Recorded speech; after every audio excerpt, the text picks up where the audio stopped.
Olá, olá, meus amigos e minhas amigas. Muito bom dia, boa tarde, boa noite. Meu nome é Rafael Rocha, eu sou professor aqui do CPIURES. Vou trabalhar com as senhoras e com os senhores a disciplina de Direito Ambiental. Atualmente exerço o cargo de Procurador Federal, atuando aqui na Procuradoria Regional Federal da Primeira Região em Brasília, perante o Tribunal Regional Federal especialmente.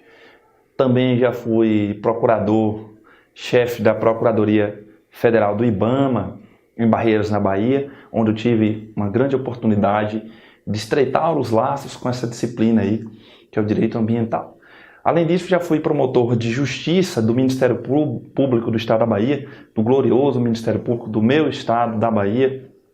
Eu sou baiano, onde eu tive também uma grande oportunidade de aprendizado prático envolvendo essas questões ambientais. Eu queria desejar a todos os futuros e as futuras juízas aqui eu queria desejar a todos assim que sejam muito bem-vindos, né, a esse curso do Magis 8 Extreme. Tá? Nós vamos trabalhar essa disciplina aqui com muita tranquilidade, de forma que consigamos absorver praticamente o programa do edital. Bom, professor, mas direito ambiental, eu não gosto de direito ambiental, professor. Vejam, eu até gosto de destacar aqui no início da disciplina. Antes disso, eu só queria deixar meus contatos, né? Tá aqui o meu Instagram, podem me seguir, podem mandar dúvidas, questionamentos, etc, etc. Tem também o e-mail aqui. Eu gosto de destacar a importância dessa disciplina de direito ambiental por conta disso. É natural essa resistência, né? Assim como vocês, eu também tive lá atrás uma certa resistência para aprender, mas para o seu concurso é primordial, nem preciso dizer. Faz grande diferença na prova objetiva, na prova de primeira fase, mas fundamentalmente a senhora e o senhor serão abordados na segunda fase com questões dissertativas e sentenças. E não raras vezes a sentença cível é sobre direito ambiental. Tá? E é um tema muito interessante, rico, pode ser cobrado de várias formas, por meio de uma ação civil pública, ajuizada aí pelo Ministério Público ou por qualquer órgão legitimado. O fato é que é possível que caia, inclusive, na sentença, na segunda fase. Daí a importância de se dedicar realmente a essa disciplina, direito ambiental. E também gosto de destacar a importância dela no dia a dia. Olha, o juiz precisa compreender o direito ambiental. Veja, amanhã o juiz, você é juiz criminal. Amanhã chega lá um auto de prisão em flagrante no qual o delegado prendeu, né, um fiscal ambiental, estadual, federal, do IBAMA.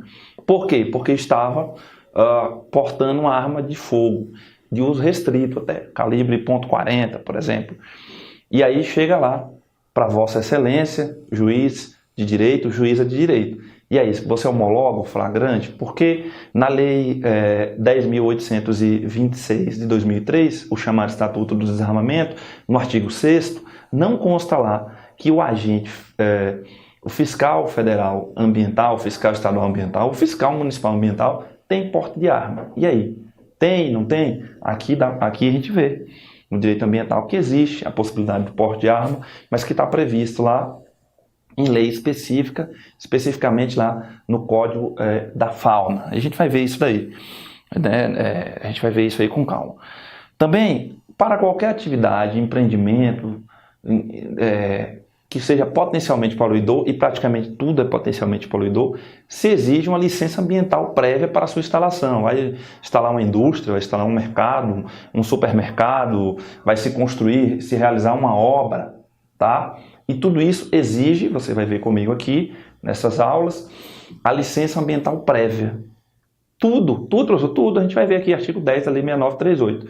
E aí, não raras vezes, esses casos chegarão até você, como juiz de direito amanhã, ou juíza de direito, que terá que apreciar essas situações.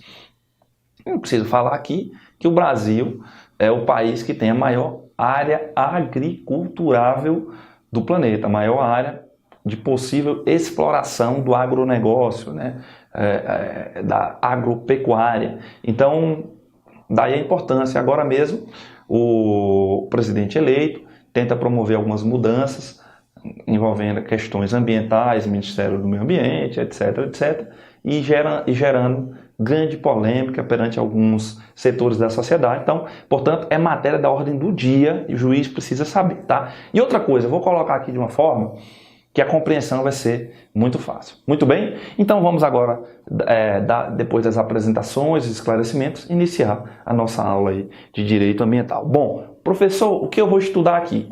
Meu caro, minha cara, você vai estudar aqui comigo um tal de microsistema jurídico de tutela ambiental. Professor, o que é isso? Eu nunca ouvi falar. Você vai ouvir falar aqui na aula. Se você conseguir compreender que existe um microsistema jurídico de tutela ambiental e quais são os componentes desse microsistema jurídico de tutela ambiental, você acerta qualquer questão da prova.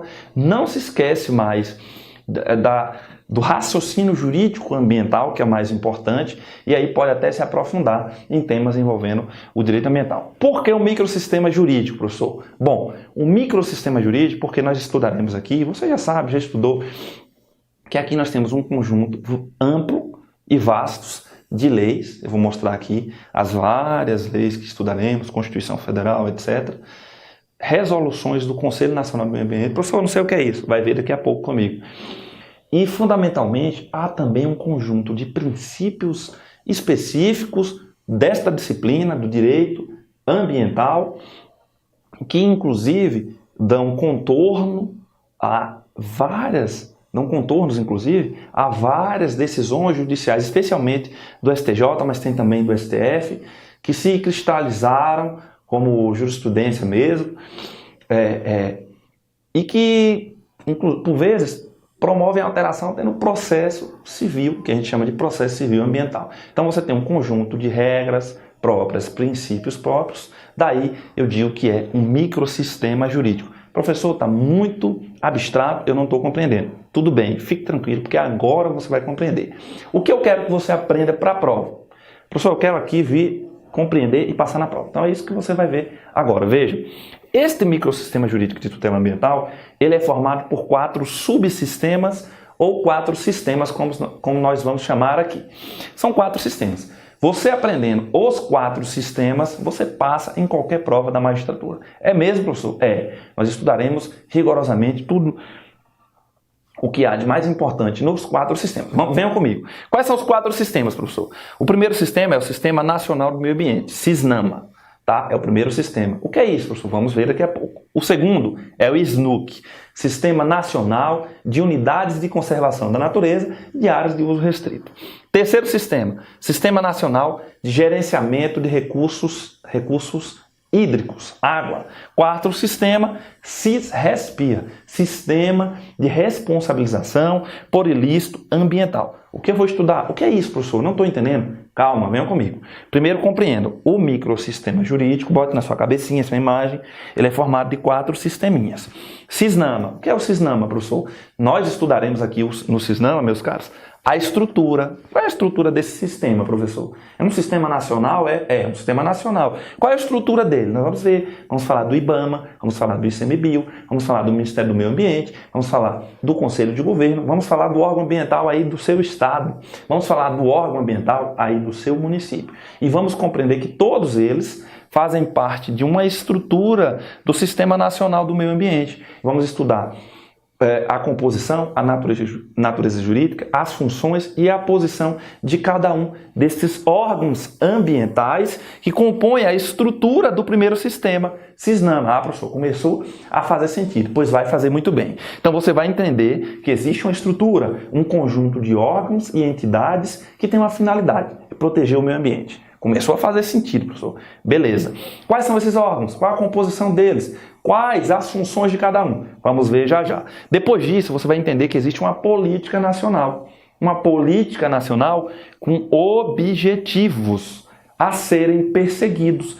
Perseguidos por quem, professor? Perseguidos pelos órgãos e entidades que compõem a estrutura do Sistema Nacional do Meio Ambiente. Ah, professor, então o senhor está querendo me dizer o seguinte, que existe o IBAMA, que todo mundo conhece, foi criado em 89, é uma autarquia federal em caráter especial, certo? Beleza. Então o senhor está querendo me dizer que o IBAMA ele é um órgão, na verdade é uma entidade, né, professor? É uma pessoa jurídica, tudo bem.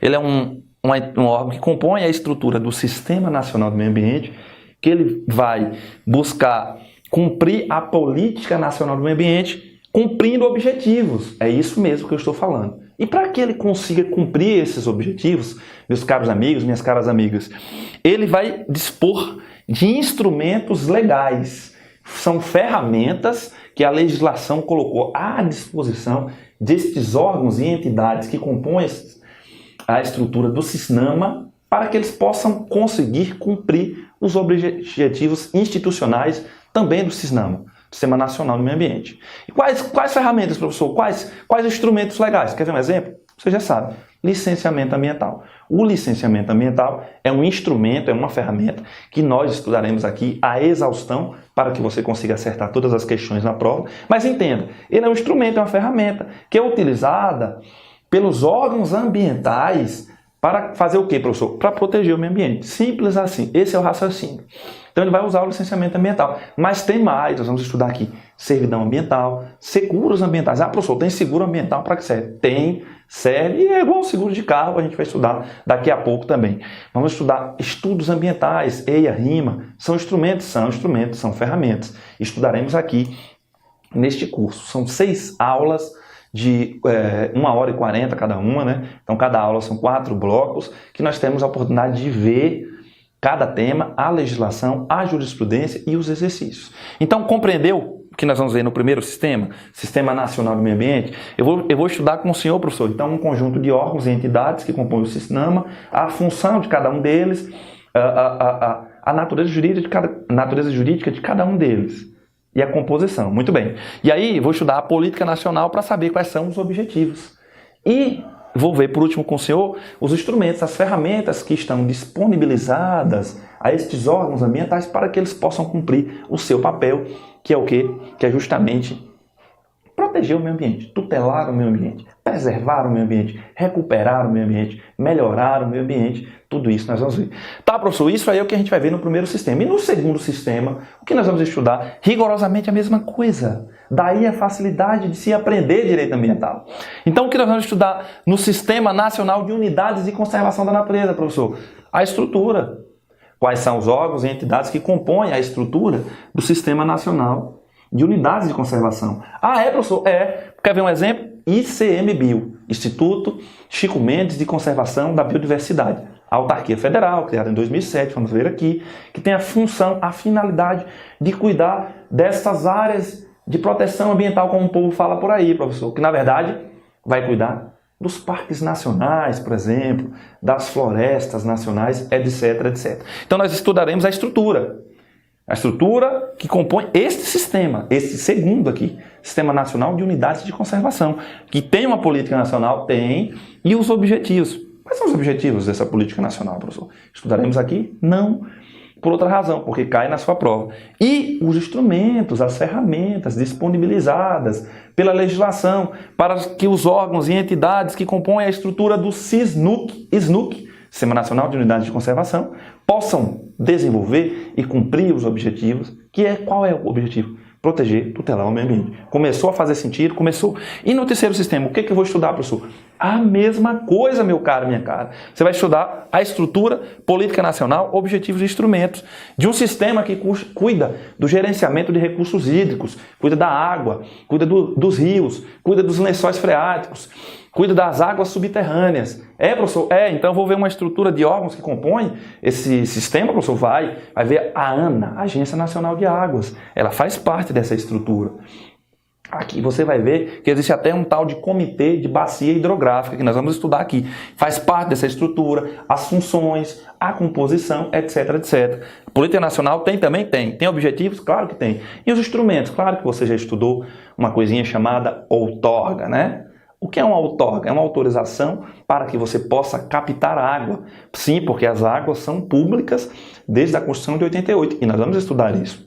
São públicas? São. E se são públicas, você precisa de uma autorização do órgão ambiental. Qual órgão ambiental? A gente vai ver. Existe uma estrutura de um Sistema Nacional de Gerenciamento de Recursos Hídricos E sob pena de multa, e sob pena inclusive de crime, a gente vai ver daqui a pouco. Pronto, professor, então eu entendi. Nos 3 primeiros sistemas eu vou estudar rigorosamente a mesma coisa. Estrutura, política nacional, objetivos e instrumentos, que são as ferramentas. Beleza? Beleza, é isso daí. E por último, o que nós vamos estudar, professor? Vamos estudar um sistema de responsabilização por ilícito ambiental que foi definido, criado, enfatizado pela Constituição da República de 88, artigo 225, nós vamos ver. E o que nós vamos estudar nisso? Nós vamos primeiro estudar os tipos de responsabilidade: civil, administrativa e criminal. Qual é a mais importante para nós aqui nessa disciplina? Civil. O que define essa responsabilização civil? Tá? Depois que compreendermos isso, nós iremos estudar o processo civil ambiental que eu falei para vocês.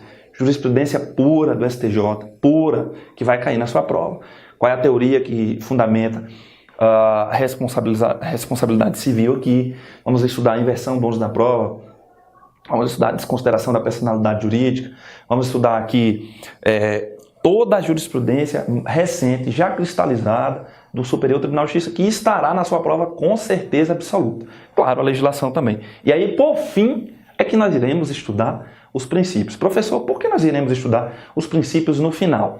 É uma pergunta interessante, mas veja, não adianta estudar os princípios ambientais no início, agora, se você não tem noção nenhuma de estrutura, do que é o direito ambiental. Depois que você compreender que existem 4 sistemas,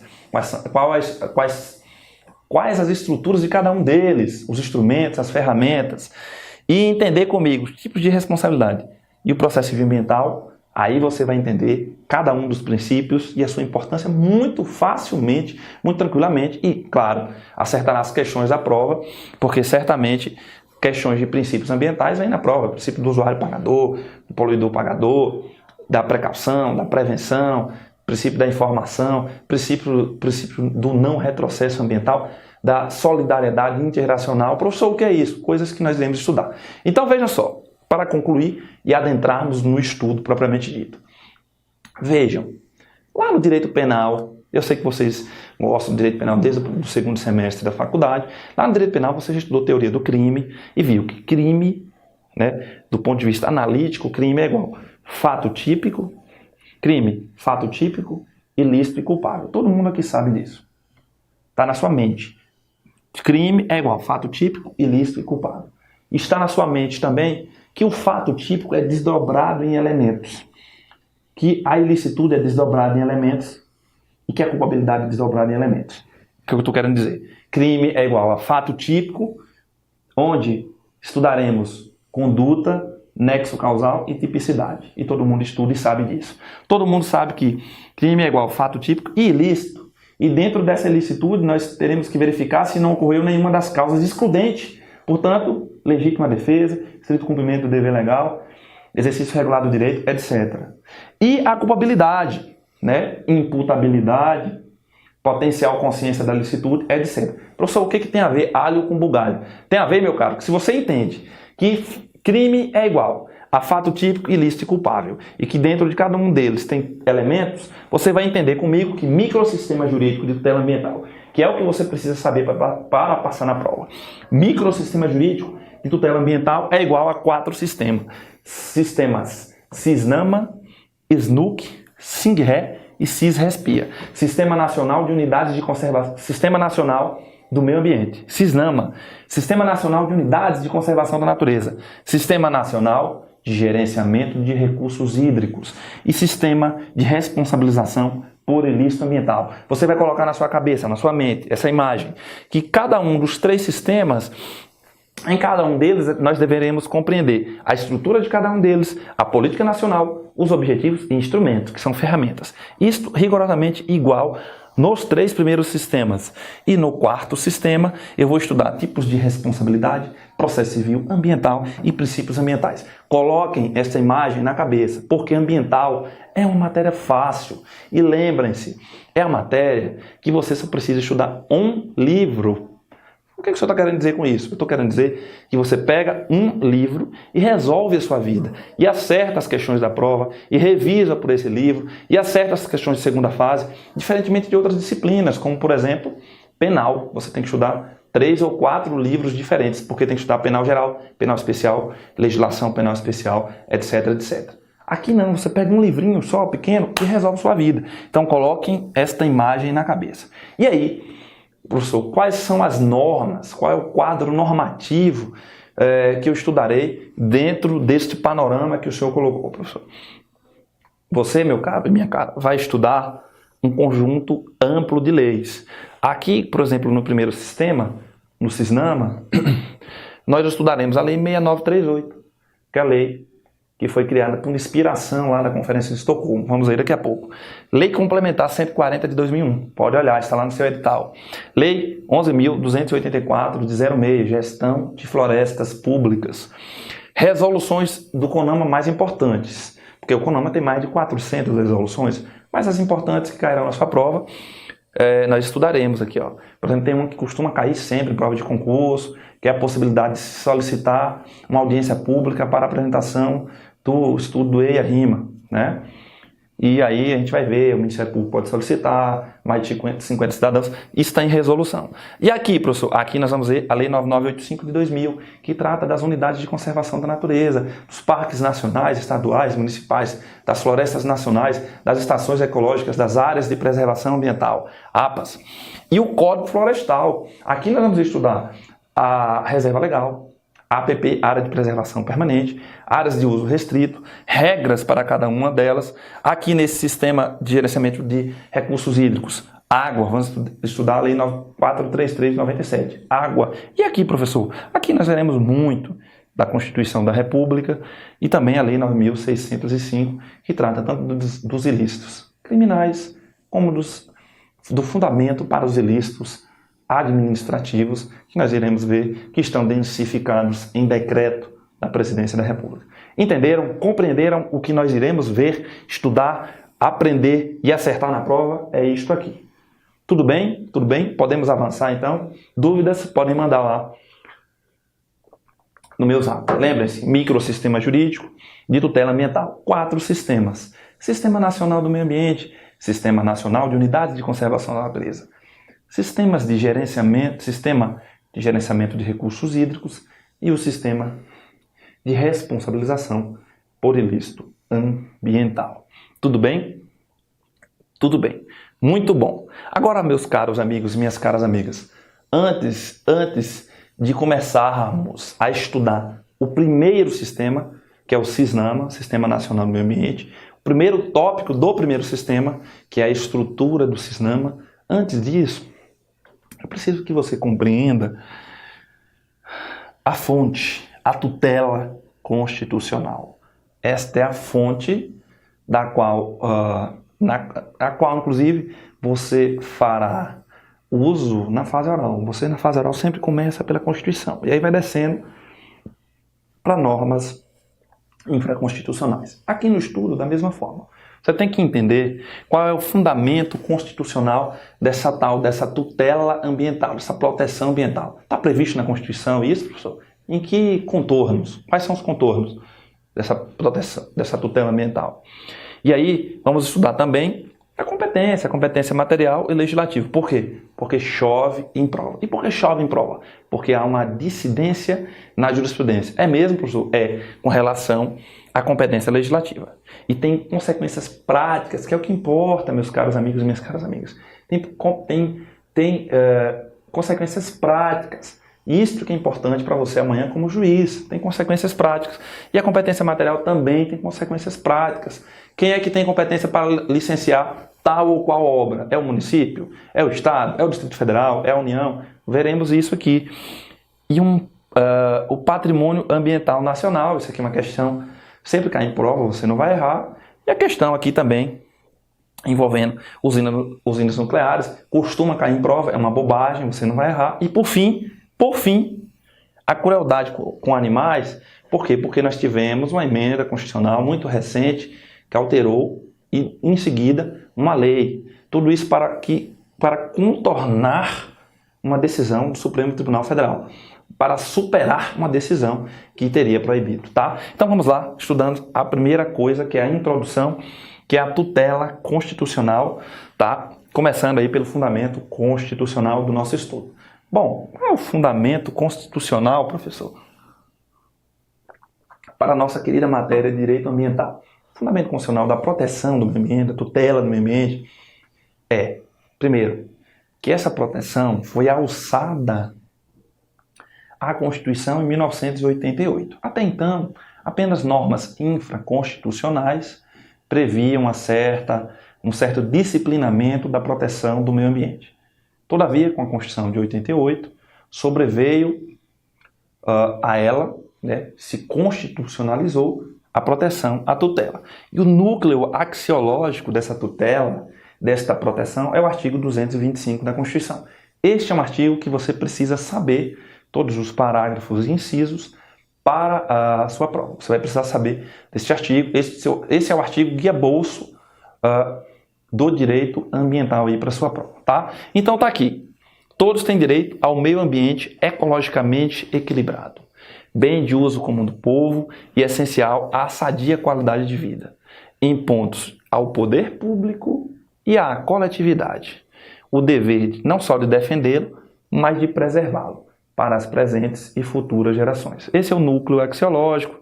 Veremos daqui a pouco que há um princípio aqui dentro, tá? Mas isso aqui costuma cair em prova pura e simples. E você acerta muito facilmente apenas com uma breve leitura. Então, primeiro, é entender que todo mundo tem um direito de quarta geração, que é o direito ao meio ambiente ecologicamente equilibrado. E ele é um bem de uso comum do povo e essencial à sadia qualidade de vida. Bem de uso comum do povo. É importante saber também, meus caros amigos e minhas caras amigas, que há uma imposição não só ao poder público, ao Estado, aos municípios, à União, mas também à coletividade, a nós, de defender e preservar o meio ambiente ecologicamente equilibrado para as presentes e as futuras gerações. Seu filho, seus netos, seus bisnetos. Entendemos isso? Isto é o núcleo axiológico. Esse bloco nós chegamos ao fim. Eu vou fazer uma pausa e continuo o estudo da tutela constitucional no próximo bloco. Até já. Muito bem, meus amigos e minhas amigas, retomando aqui nesse segundo bloco, vamos ver, primeiro, nós estudávamos aqui a introdução, que é a tutela constitucional, né? A tutela constitucional. Vamos estudar 5 tópicos. O primeiro é o fundamento constitucional. Então, muito bem, eu dizia que o fundamento da proteção ambiental constitucional se encontra no artigo 225 da Constituição da República, né? Bem de uso comum do povo. E aqui temos algumas informações importantes. Primeiro, é importante que vocês saibam que uma das obrigações do poder público é promover a educação ambiental. Em todos os níveis de ensino e a conscientização pública para a preservação do meio ambiente. Por que eu estou lendo esse dispositivo? Porque pode parecer trivial, mas é uma imposição constitucional que haja educação ambiental em todos os níveis de ensino.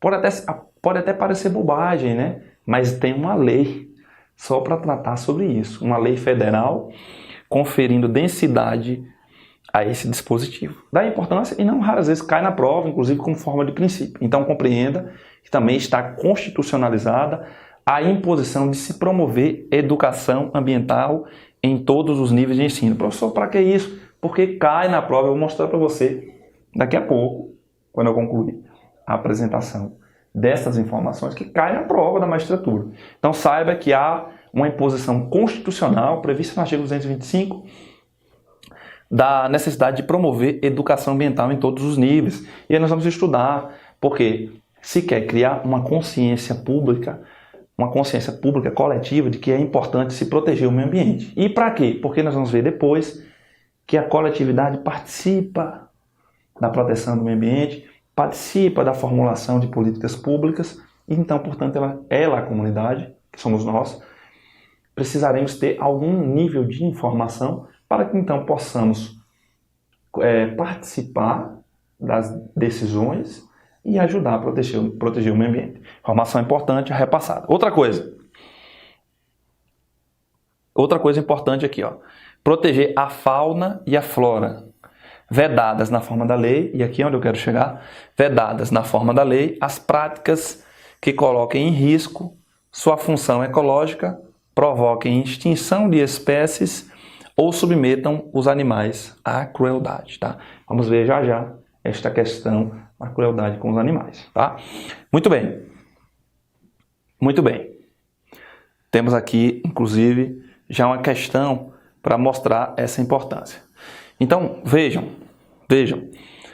Há uma imposição constitucional de se proteger a fauna e a flora, vedadas na forma da lei, as práticas que coloquem em risco a sua função ecológica, provoquem extinção de espécies ou submetam os animais à crueldade. Vamos tratar logo dessa questão de crueldade aos animais. Por quê? Porque em 2017, foi ontem, vai cair em prova de concurso seguramente. O que aconteceu foi que se incluiu, através da emenda constitucional 96 de 2017, este parágrafo 7º. E por que foi feito isso? Porque o Supremo Tribunal Federal julgou também em 2017 a inconstitucionalidade de uma lei do estado do Ceará que permitia vaquejada, rodeio. O Supremo declarou inconstitucional. Por quê? Porque esse tipo de atividade, vaquejada, rodeio, violaria esse dispositivo da Constituição que veda a crueldade com animais. Isso em 2017, ontem, 2017. Pois bem, no mesmo ano, o Congresso se agitou e aprovou a emenda 96. Olha o que o Congresso disse, depois da decisão do Supremo, por isso vai cair na sua prova. Olha o que o Congresso disse. Para fins do disposto na parte final do inciso 7 do parágrafo 1º, ou seja, esse inciso que eu acabei de ler, para fins de crueldade com animais, não se consideram cruéis as práticas desportivas que utilizem animais, desde que sejam manifestações culturais. Então, se houver uma prática desportiva que se utiliza de animais e que seja uma manifestação cultural brasileira, diz a emenda constitucional, diz a Constituição, isto não viola a vedação à crueldade com animais. Disse aqui essa emenda, tá? E aí veio mais, meus caros. O Congresso, depois de aprovar a emenda, aprovou uma lei, que é a lei da vaquejada. E a lei diz o seguinte, porque você vai acertar isso na prova. Vaquejada e rodeio. Professor, isso é direito ambiental? É. Agora é uma questão pontual que você vai acertar na prova. Por isso eu estou trazendo aqui. Vaquejada e rodeio. Vaquejada e rodeio. Lei Federal 13.364. Acho que eu errei aqui no ano, tá? Botei 16, acho que é 17.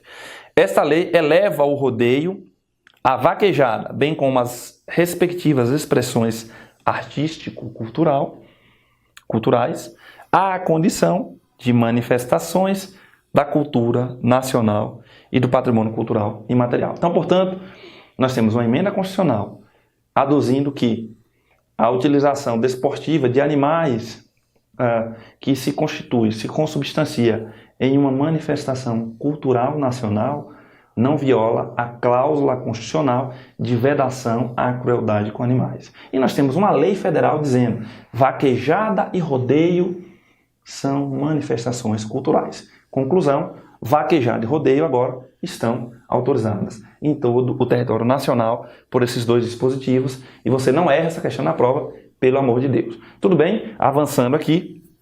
Agora eu quero tratar de outro tema específico. Isso é uma coisa específica. Por isso que não está dentro dos sistemas. Você já entendeu comigo que tem aqui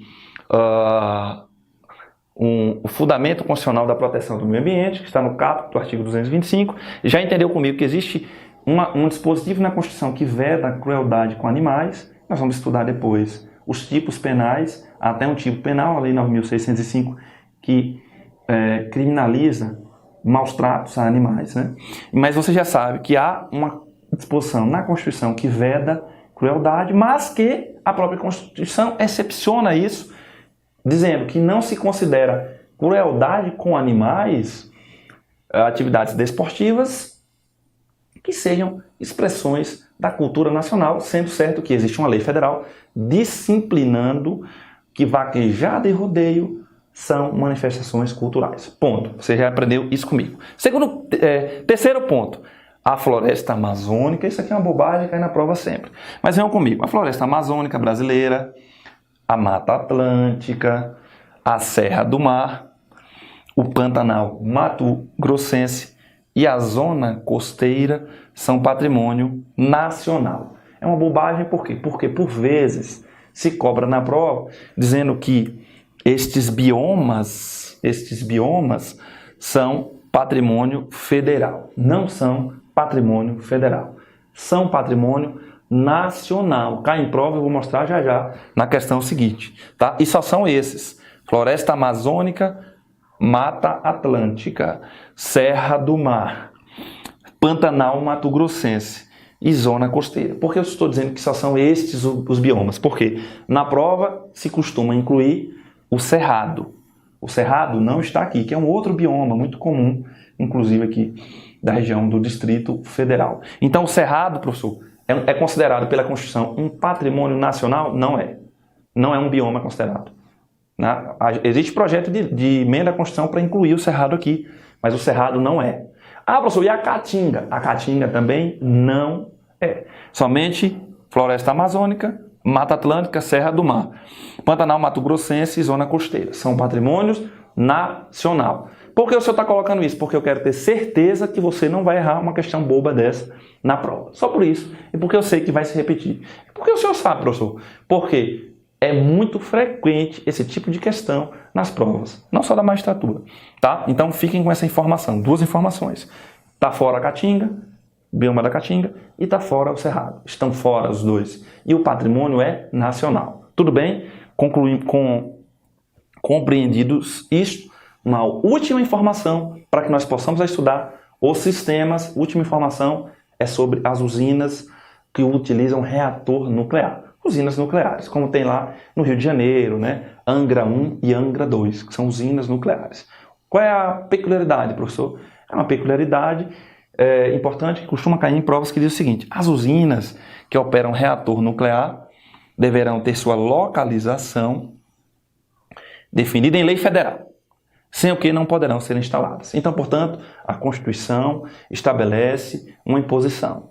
Somente com uma lei federal formalmente aprovada, sancionada e publicada, pode-se autorizar a instalação de usinas nucleares no Brasil. Inclusive, cabe a esta lei a definição da localização. Onde poderá, se poderá, pode. E onde poderá? Onde serão instaladas essas usinas. Na prova, lei federal vira decreto, decreto não pode, tá? Então tomem cuidado com isso. Essas eram as informações peculiares que eu queria trazer nesse introito, nessa introdução, porque eu sei que se repetem em provas e você não vai perder. Então, tá aqui uma questão de prova também, ó. É uma questão de prova da magistratura. Veja como realmente isto vem sendo abordado em provas. Vejam, no que concerne a tutela constitucional do meio ambiente, assinale a opção correta. Permite-se a instalação em local previamente fixado por decreto, tá vendo? Lei vira decreto. Da Presidência da República, de usinas que operem com reator nuclear, desde que seja realizado estudo de impacto ambiental. Está dizendo o seguinte: o decreto da Presidência da República pode permitir e definir o local da instalação de usina hidrelétrica? Não, você acabou de ver comigo, somente lei em sentido formal. Ainda que tenha estudo de impacto ambiental, e tem que ter estudo de impacto ambiental, mas isso é uma coisa que nós ainda iremos estudar. Então, portanto, está errado. Letra C. Sendo a Mata Atlântica e a Serra do Mar patrimônio nacional, a Constituição veda o uso dos seus recursos naturais, com o objetivo de preservar-se o meio ambiente. Está dizendo o seguinte: a Mata Atlântica e a Serra do Mar são patrimônio nacional? São. Mata Atlântica e Serra do Mar, nós já vimos. E diz o seguinte: a Constituição veda o uso da Mata Atlântica e da Serra do Mar? Não veda. A Constituição não veda. A única coisa que a Constituição estabelece é que se exigir-se-á uma lei disciplinando a utilização desses biomas. Mas que a utilização é possível. Tá aqui, ó. Vou voltar aqui só para mostrar para vocês. E sua utilização far-se-á, tá aqui, ó, tá dizendo a Constituição. E sua utilização far-se-á na forma da lei, dentro de condições que assegurem a preservação do meio ambiente, inclusive quanto ao uso dos recursos naturais. Então, portanto, é possível se utilizar Mata Atlântica, Serra do Mar, Pantanal Mato Grossense. Inclusive, existe uma lei, a Lei da Mata Atlântica. Ela costuma cair nas provas do concurso. É uma lei que disciplina o uso da Mata Atlântica, que realmente está bem restrita no nosso país. Tá? Então, é possível o uso desses biomas que são patrimônio nacional? É possível, sim. Agora, isso está disciplinado em lei. Tá? Então, portanto, está errado. Embora a Constituição Federal disponha que o meio ambiente ecologicamente equilibrado é bem de uso comum do povo, cabe exclusivamente ao poder público preservá-lo para as futuras gerações. Então, a Constituição dispõe, realmente, que o meio ambiente ecologicamente equilibrado é bem de uso comum do povo. Até aqui, assertiva, correta. Todavia, ele está dizendo, cabe exclusivamente ao poder público a preservação do meio ambiente. Negativo. Nós vimos que a Constituição impõe ao poder público e à coletividade, nós, o dever de preservar, de proteger e de recuperar para as presentes e futuras gerações. Portanto, está errada também. Cai em prova. É uma bobagem. Você não vai errar isso na prova. Olha essa outra. A Constituição da República Federativa do Brasil, de 1988, dispõe que a floresta amazônica brasileira, a Mata Atlântica, a Serra do Mar, a Caatinga, questão de prova da magistratura, tá? A Caatinga, o Pantanal Mato Grossense e a zona costeira são patrimônio nacional e a sua utilização far-se-á na forma da lei. Pergunta-se, está certa essa questão? Não está certa, porque apesar de realmente floresta amazônica, Mata Atlântica, Serra do Mar, Pantanal Mato Grossense e zona costeira serem tidos pela Constituição como patrimônio nacional, Caatinga não. E está aqui a Caatinga. Este bioma, Caatinga, não é patrimônio nacional à luz da Constituição. Nem Caatinga e nem Cerrado. Tudo bem? Então, portanto, a assertiva errada. Nos resta o quê? A letra B. Vamos ver se a letra B está certa. As terras devolutas ou arrecadadas pelo Estado por ações discriminatórias são indisponíveis quando necessárias à proteção dos ecossistemas. E está corretíssimo. Está previsto no artigo 225 da Constituição, mas é dever de casa. Você vai olhar lá no artigo 225 e achar o inciso que trata sobre isso. Que as terras devolutas ou arrecadadas pelo Estado, por ações discriminatórias são indisponíveis quando o quê? Necessárias à proteção do meio ambiente. Isso é dever de casa para você. Tudo bem? Concluímos essa introdução, questões fáceis de prova e agora sim, vamos estudar o primeiro sistema, vamos estudar ainda a competência, perdão, vamos ainda ver a competência constitucional, que é fundamental. Aqui nós temos várias questões de concurso e questões práticas importantes, tá? Competência, então vamos lá. Muito bem, muito bem. Já vocês estudam direito constitucional e sabem que a competência constitucional ela é material e legislativa, né? Material e legislativa. A competência material é a competência que tem o ente da federação, município, estados, Distrito Federal e União, é a competência que tem o ente da federação para executar aquela atividade. Esta é a competência material, tá? E aí de logo adianto que ela é comum em matéria ambiental. Em matéria ambiental, então, é competência de todos os entes da federação. Todos. União, estados, Distrito Federal e municípios. Todos têm dever constitucional de proteger, de tutelar, de preservar o meio ambiente. Tá? A competência material é fácil. E aí, o artigo 23, parágrafo único da Constituição, estabelece que leis complementares disciplinarão e distribuirão a competência comum. Distribuirão entre os entes da federação para que não haja sobreposição de atuação. Portanto, para que não haja conflitos de atribuições. Isso foi um grande feito, tá? Esse parágrafo único, que na verdade ele foi incluído com a Emenda Constitucional 53 de 2006, e somente em 2011 sobreveio a lei, que é uma lei importante, que é uma lei que sempre cai na sua prova, que é a Lei Complementar 140 de 2011. Lei Complementar 140. O que dispõe essa lei, professor? Esta lei complementar, ela distribui a competência material. Ela diz, olha, neste caso aqui, cabe à União fazer o licenciamento ambiental, por exemplo. Mas nesse outro caso, cabe ao Estado. Não. Nesse outro caso aqui, cabe, portanto, aos municípios realizar o licenciamento ambiental, realizar a fiscalização, aplicar multas. Professor, está ficando difuso. Isso nós iremos estudar em um segundo momento. Quando adentrarmos no estudo de licenciamento ambiental, eu vou abordar todas as questões e a distribuição desta competência material, competência de executar. Mas saibam agora que a competência material, a competência de executar é comum, portanto, todos os entes da Federação, União, Estados, Distrito Federal e municípios são obrigados a proteger, tutelar e fiscalizar o meio ambiente. Tudo bem? E aí nós iremos estudar com calma a Lei Complementar 140. Mas o que eu quero ver com você aqui agora é esta competência aqui, legislativa, porque ela é fundamental, há uma divergência aí enorme e cai nas provas de concurso. Sem falar das consequências práticas. Então vejam só, a competência legislativa, vou logo adiantando, é concorrente.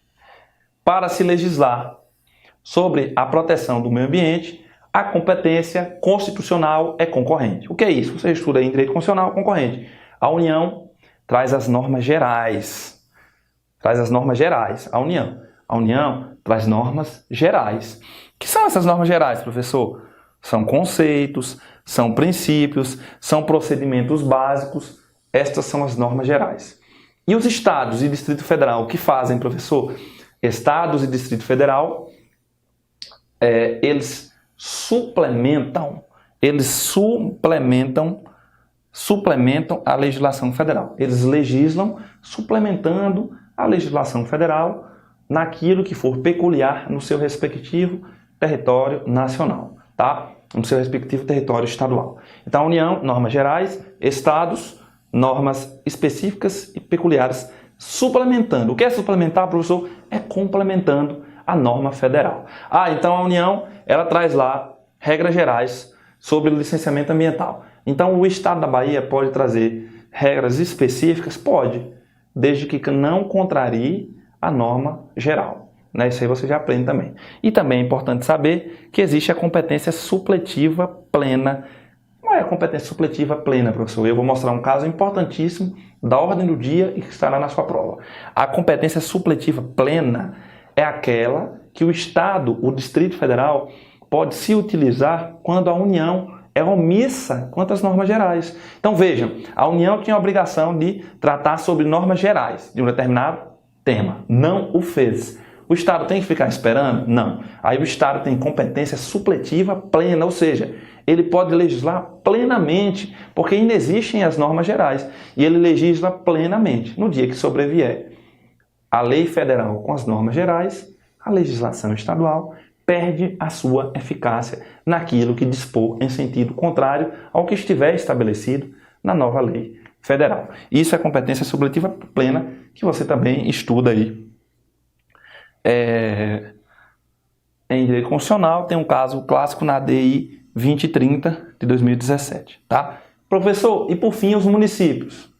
Os municípios, eles podem suplementar as leis estaduais e federais naquilo que importar no seu assunto de interesse local. Esta é a regra geral. Agora vamos trazer para o direito ambiental para que vocês entendam quais são as discussões que estão ocorrendo hoje e as implicações. Então, muito bem. Vamos lá. Eu disse aos senhores que os municípios podem legislar suplementando as leis estaduais e federais. Está aqui, ó, no limite do seu interesse local, artigo 30, inciso 1, e desde que este regramento seja harmônico com a disciplina estabelecida pelos demais entes da federação. Vou trazer o caso, primeiro caso. Esse caso aqui é do município de Paulínia, em São Paulo. O que acontece? Lá em São Paulo, o município de Paulínia, se aprovou uma lei municipal proibindo queima da palha da cana-de-açúcar e o uso de fogo no manejo, qualquer tipo de manejo civil florestal. Então você não pode usar fogo no município de Paulínia. Por quê? Porque se aprovou uma lei na Câmara Municipal, através dos vereadores, sancionada pelo prefeito, dizendo aqui não é possível usar fogo, não pode queimar a palha da cana-de-açúcar. E por quê? Porque a queima da palha da cana-de-açúcar solta a fuligem que se deposita sobre a cidade, sobre as roupas, na respiração do povo. Portanto, ela traz uma poluição ambiental. Entenderam até aí? Tudo bem. Muito bem. Problema é que existe uma lei federal, que é o Código Florestal, que permite o uso do fogo de forma controlada. Então nós temos aí um choque de leis, uma lei municipal, dizendo aqui nesse município, Paulínia, São Paulo, é proibido terminantemente, absolutamente, sem nenhuma exceção, o uso do fogo para a queima da palha da cana-de-açúcar ou qualquer outra atividade agropecuária. Mas a União, através da norma geral, lei federal, autoriza o uso do fogo de forma controlada. Qual lei prevalece? E aí começam as questões de prova e as questões aí práticas. Por quê? Vejam, se observarmos a lei municipal, ela é até mais protetiva ao meio ambiente, professor. Professor, se ela é mais protetiva, não é ela que deve prevalecer, professor? Pois é, não é. Não é por quê? Porque acabamos de ver que a competência para legislar sobre meio ambiente, ela é concorrente, sendo que a União cabe às normas gerais, Estados e Distrito Federal complementam, suplementam a lei federal. E municípios também podem complementar naquilo que for de seu interesse local. Todavia, não pode a legislação municipal ela ir de encontro, se chocar, ser desarmônica com a lei federal, sob pena de o município invadir competências sobre norma geral e, portanto, a norma do município se tornar inconstitucional por invadir a competência da União para legislar sobre norma geral. E isso foi o que ficou decidido neste caso de Paulínia, no recurso extraordinário 586-244 de São Paulo, e vai cair na sua prova. Anote isso. Os municípios podem legislar sobre meio ambiente, professor? Pode, no limite do seu interesse local. Pode, no limite do seu interesse local. Ponto 1. E desde que este regramento seja harmônico com a disciplina estabelecida pelos demais entes da federação, estados e União. Mas, professor, é isso mesmo. Primeiro, entenda que é isso, tá? Agora, eu quero deixar bem claro, porque houve 2 julgados do STF recentes que aparentemente superaram esse entendimento, mas não superaram. Primeiro caso, esse aqui que é mais fácil, ó. Esse caso aqui do agravo no recurso extraordinário 748-206, este foi julgado pela 2ª turma do STF. E foi agora, em março de 2017. O que diz esse julgado? Vou trazer até o caso, ó. Um municípiozinho de Santa Catarina proibiu de forma absoluta o uso de herbicida. O município proibiu. Que herbicida não pode. Porém, nós temos lei federal autorizando o uso de herbicida de forma controlada. E aí, não parece com o caso de Paulínia? Se parece muito. E aí, prevalece a lei municipal mais protetiva, professor? Mais protetiva para o meio ambiente? Ou prevalece a lei federal? Porque cabe à União legislar sobre normas gerais. Não adianta ter visão romântica aqui. Aqui o que... mas tudo bem, vamos ver o que o Supremo decidiu nesse caso, na 2ª turma. Olha o que o Supremo decidiu nesse caso da 2ª turma. O município pode legislar sobre direito ambiental desde que o façam fundamentadamente. Então, neste caso aqui, se eu não me engano, a relatora foi a eminente ministra Rosa Weber. Neste caso aqui, a lei municipal foi julgada constitucional. Portanto, foi mantida a constitucionalidade da lei municipal e ponto. Por quê? Porque o município pode legislar, segundo esse julgado, legislar sobre direito ambiental desde que o faça fundamentadamente. Então, se o município fundamentar no projeto de lei, na mensagem que o prefeito encaminha para a Câmara de Vereadores, seguir lá uma exposição de motivos e fundamentar a aprovação daquela lei, segundo esse julgado do STF, Então, portanto, se está legislando fundamentadamente, aí sim pode, porque a legislação municipal é mais protetiva. Isso foi o que ficou decidido. Então, professor, se ficou decidido isso, como é que o senhor me diz que não prevalece esse entendimento e vai em detrimento do entendimento do caso Paulini? Porque, meus caros, esse julgado foi anulado. Esse julgado foi anulado. Vou repetir.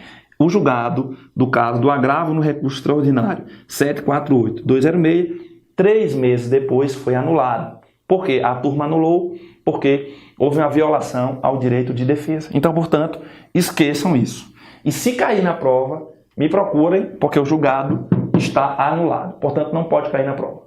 Certo? Anulado, professor? Anulado mesmo. Assim como eu estou dizendo. A turma, a unanimidade, resolve anular essa decisão tendo em vista a violação aí a ampla defesa. Ponto 1. Ponto 2. Professor, e o caso do amianto? Nosso tempo está acabando, eu quero colocar o caso do amianto. Se não der tempo, no próximo bloco eu volto com o caso do amianto. Professor, e o caso do amianto? O caso do amianto foi o seguinte.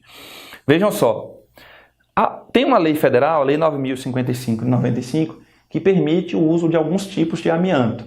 Amianto é utilizado para fazer aquelas telhas, né, e tal, que é uma substância que causa uma doença chamada silicose, tá? O amianto. E aí, essa é uma lei federal. Porém, uma lei do Estado de São Paulo proibiu de forma absoluta, lá no Rio de Janeiro também, proibiu o uso do amianto. E aí, vamos lá. Tem uma lei federal permitindo alguns tipos de amianto. Tem lei estadual dizendo que aqui não pode de forma absoluta. Qual é a lei que prevalece? Prevalece o mesmo entendimento do caso Paulínia. Mas, professor, a lei de São Paulo ou a lei do Rio de Janeiro são mais protetivas? Não interessa até aqui. Não interessa. Porque cabe à União legislar sobre normas gerais. Estados e municípios complementam ou suplementam e não podem contrariar a norma federal, ainda que o entendimento da norma estadual seja mais protetivo.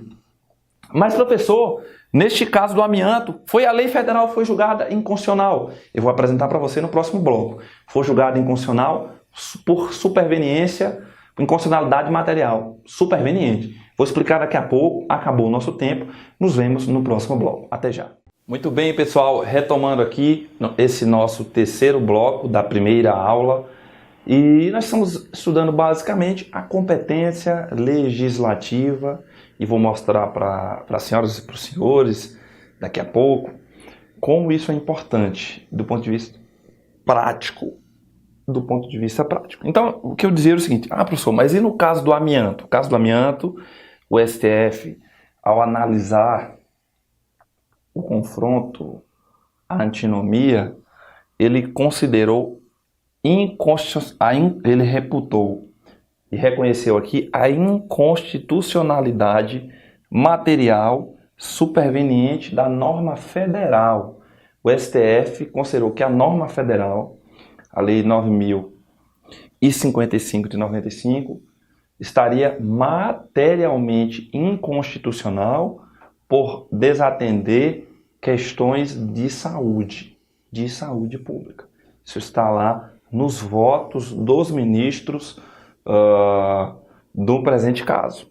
E aí o que aconteceu foi o seguinte, compreendam bem. Como o STF considerou que esta norma, que era a norma geral, né? A norma geral que tratava sobre as proibições do amianto e alguns tipos de amianto, e a permissão de uso também de alguns tipos de amianto, era a Lei 9.055 de 95, norma geral, ditada pela União. Pois muito bem, o STF a declarou inconstitucional, portanto ela deixa de existir no mundo jurídico. E aí o que nós temos? Só para ficar bem claro aqui, nós temos a ausência da norma geral tratando sobre amianto. Agora já não temos mais uma norma geral que trate sobre o amianto. E aí nós acabamos de ver que na ausência de norma geral, compete aos estados, cabe aos estados a competência supletiva plena. Então não tem uma norma geral tratando sobre proibição e permissão do uso de amianto. Se eu não tenho norma geral, cada estado pode legislar sobre este assunto de forma plena. de forma plena. Portanto, as legislações estaduais que proíbem o uso do amianto de forma absoluta ou de forma relativa, elas se mantêm. Por quê? Porque não existe uma norma geral. No caso, na superveniência de uma norma geral sobre o tema, estas leis estaduais perderão a sua eficácia. É assim a interpretação. Portanto, para resumir, até aqui, até a gravação desta aula, prevalece o entendimento firmado no caso Paulínia, no recurso extraordinário 586-244 de São Paulo. Ou seja, estados e municípios podem legislar? Podem, desde que a sua legislação não vá de encontro, né, com a legislação federal. Tudo bem? Este é o entendimento. Tá? Para concluir isso aqui e iniciarmos o estudo dos sistemas, eu tenho aqui eu vou apenas colacionar aqui a legislação constitucional. Por quê? Porque cai na sua prova. Tá? Então, voltando aqui, recapitulando. Competência sobre a proteção do meio ambiente. Competência constitucional. Competência material. Ela é comum, tá? É competência comum da União, dos estados, do Distrito Federal e dos municípios.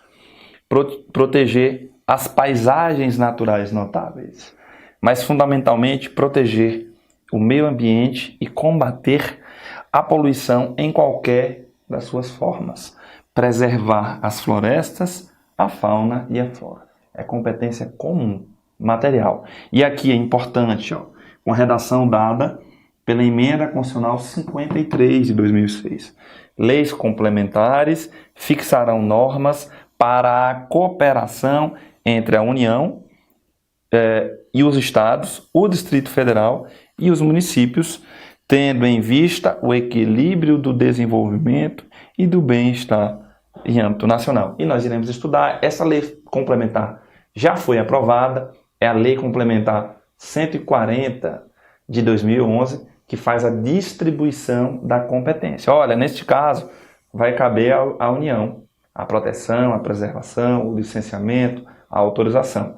Nesses casos aqui, os estados e o Distrito Federal. E nestes demais aqui, vai caber aos municípios. Mas vamos ver isso com calma.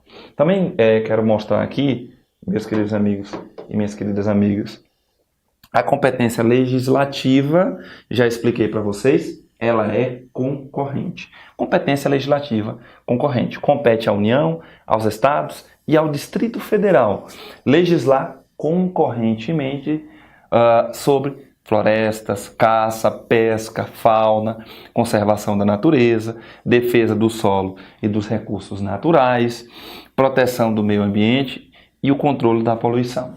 Também sobre responsabilidade por dano ao meio ambiente, legislar concorrentemente. E diz mais, no âmbito da legislação concorrente, a competência da União limitar-se-á a estabelecer normas gerais. Nós já vimos isso aqui. A competência da União para legislar sobre normas gerais não exclui a competência suplementar dos estados, a competência complementar. Inexistindo lei federal sobre normas gerais, os estados exercerão a competência legislativa plena, para atender às suas peculiaridades.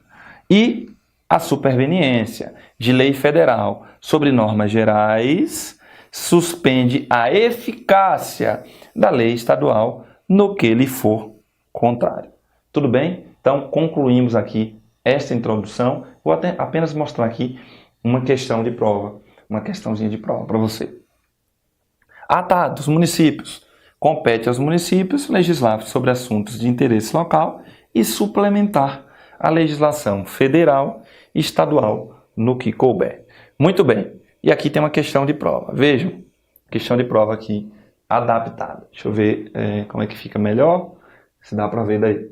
Vamos lá. O governo, olha só essa questão de prova, bem interessante. Bem interessante.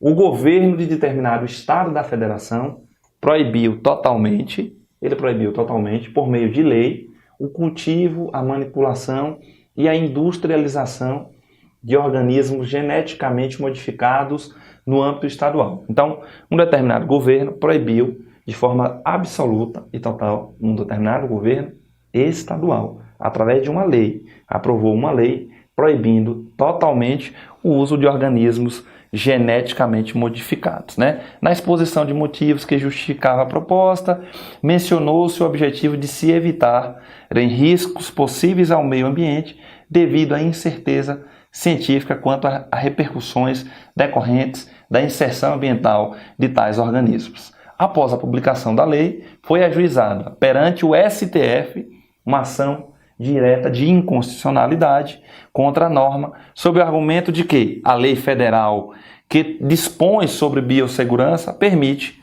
com ressalvas, atividades com organismos geneticamente modificados. Então, eu vou resumir. Um determinado estado aprovou uma lei proibindo de forma absoluta o uso de organismos geneticamente modificados, certo? Porém, tem uma lei federal, que é a lei que trata sobre biossegurança, existe essa lei federal, tá? Que permite, com ressalvas, atividades com organismos geneticamente. Então, nós temos o mesmo conflito que aconteceu no caso de Paulínia, o mesmo conflito que aconteceu no caso do município lá de Santa Catarina, o mesmo conflito que aconteceu aí no caso do amianto. Tem uma lei estadual que é mais protetiva e que proíbe totalmente o uso aí de organismos geneticamente modificados. E eu tenho uma lei federal que permite, com algumas condicionantes. E aí a pergunta é, qual lei vai prevalecer? Você já sabe, estudou aqui comigo. A lei que irá prevalecer é a lei federal. Por quê? Porque cabe à União legislar sobre normas gerais. E os estados não podem confrontar esta norma geral. Então vamos para as questões aqui. A respeito dessa situação hipotética, assinale a opção correta. O STF deve julgar procedente a ação direta de inconstitucionalidade porque a lei estadual contraria o que dispõe a lei federal sobre biossegurança? Essa é a resposta certa, mas eu vou trazer aqui as erradas também. Ainda que a União permita a utilização de organismos geneticamente modificados, pode o Estado-membro proibi-los, visto que, em direito ambiental, veja bem, em direito ambiental, cabe à União fixar pisos mínimos de proteção e aos Estados e municípios de proteção e aos Estados e municípios.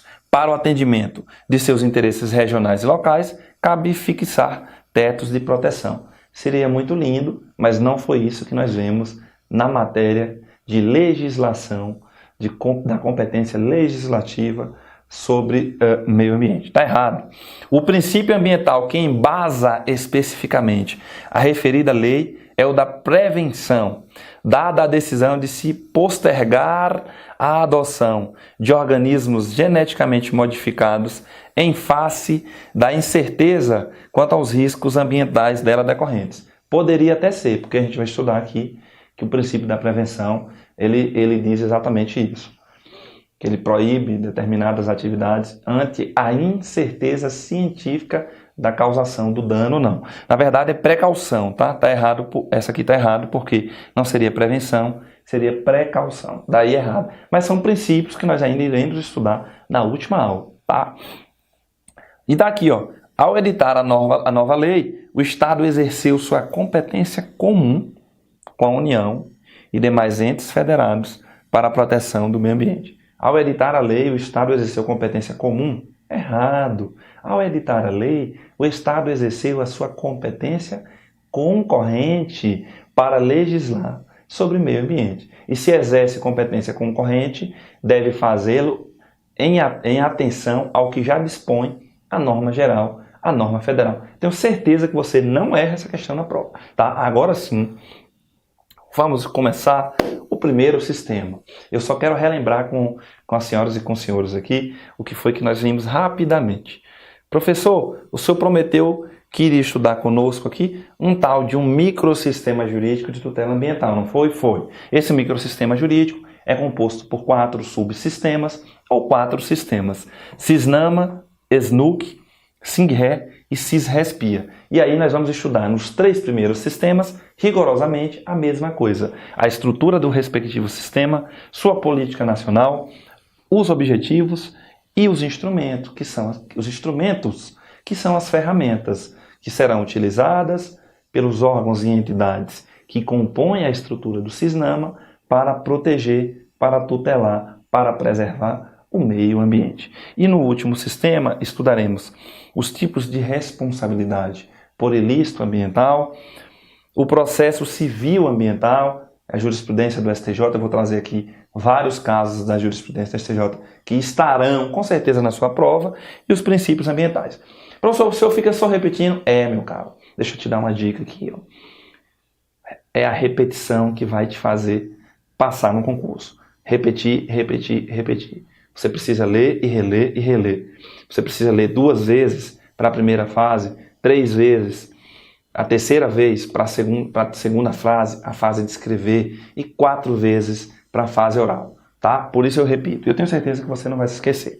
Mas antes de começar a estudar o CISNAMA, Sistema Nacional do Meio Ambiente, eu disse, vamos ver aqui uma introdução. Nessa introdução, eu tenho aqui informações importantes. Quais são as informações importantes, professor? Primeiro, qual é o fundamento constitucional da proteção ao meio ambiente no Brasil? E nós já vimos o artigo 225 da Constituição, que você vai ler em casa depois dessa aula. Eu mostrei também para as senhoras e para os senhores a competência em matéria ambiental, a competência constitucional, a competência constitucional material e a competência constitucional legislativa, com todas as suas vicissitudes, inclusive no âmbito da jurisprudência do Supremo Tribunal Federal. Dei aqui informação importante sobre o tal do patrimônio ambiental nacional. A floresta amazônica, a Serra do Mar, o Pantanal mato-grossense são patrimônios nacionais, não são patrimônios federais. E, portanto, pode haver uma certa exploração aqui na forma da legislação.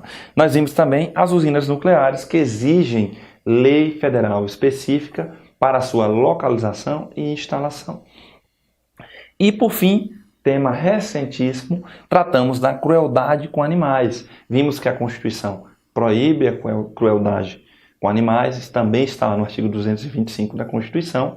Todavia, no que diz respeito à vaquejada e rodeio, sobreveio uma emenda à Constituição e uma lei federal dispondo que se trata aí de atividades de manifestações culturais e que, portanto, estariam sim autorizadas. Tudo bem? Entendemos este panorama, vimos questões, agora vamos avançar e vamos entrar no primeiro sistema, que é o CISNAMA. Professor, o que é o CISNAMA? O CISNAMA, meus caros, é o Sistema Nacional do Meio Ambiente. Esse Sistema Nacional do Meio Ambiente, ele foi criado em 1981.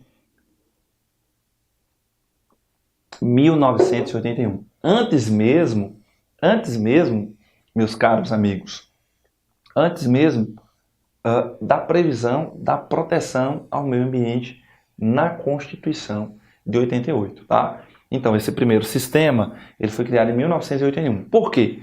Porque em 1972, 9 anos atrás, houve uma famosa conferência para tratar